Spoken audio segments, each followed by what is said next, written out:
শ্রীলঙ্কায় দেশব্যাপী বিদ্যুৎ বিভ্রাট দেখা দিয়েছে। এর পেছনে এক বানরকে দায়ী করছে দেশটির জ্বালানি মন্ত্রী। দেশটির বিদ্যুৎ গ্রিডে একটি সাবস্টেশনে একটি বানর ঢুকে পড়ায় এমন পরিস্থিতি তৈরি হয়েছে বলেও দাবি করা হয়েছে।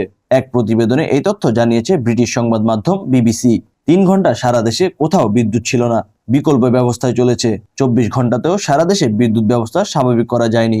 সংবাদ মাধ্যমটি বলছে, শ্রীলঙ্কায় দেশব্যাপী ব্ল্যাকআউটের জন্য কলম্বোর দক্ষিণে একটি পাওয়ার স্টেশনে এক বানরের অনুপ্রবেশকে দায়ী করা হয়েছে। 2,20,00,000 মানুষের এই দ্বীপ দেশটিতে পরিস্থিতি ধীরে ধীরে স্বাভাবিক করা হচ্ছে এবং বিদ্যুৎ সংযোগও পুনরায় চালু করা হচ্ছে। তবে এক্ষেত্রে চিকিৎসা অবকাঠামো এবং পানি বিশুদ্ধকরণ প্ল্যান্টগুলোকে অগ্রাধিকার দেওয়া হচ্ছে। জ্বালানি মন্ত্রী কুমার জয়কোদি সাংবাদিকদের বলেছেন, একটি বানর আমাদের গ্রিডের ট্রান্সফরমারের সংস্পর্শে এসেছে, যার ফলে সিস্টেমে ভারসাম্যহীনতা সৃষ্টি হয়েছে। বিবিসি বলছে, রোববার স্থানীয় সময় বেলা 11টার দিকে এই ব্ল্যাকআউট শুরু হয়, যার ফলে অনেকেই জেনারেটরের উপর নির্ভর করতে বাধ্য হন।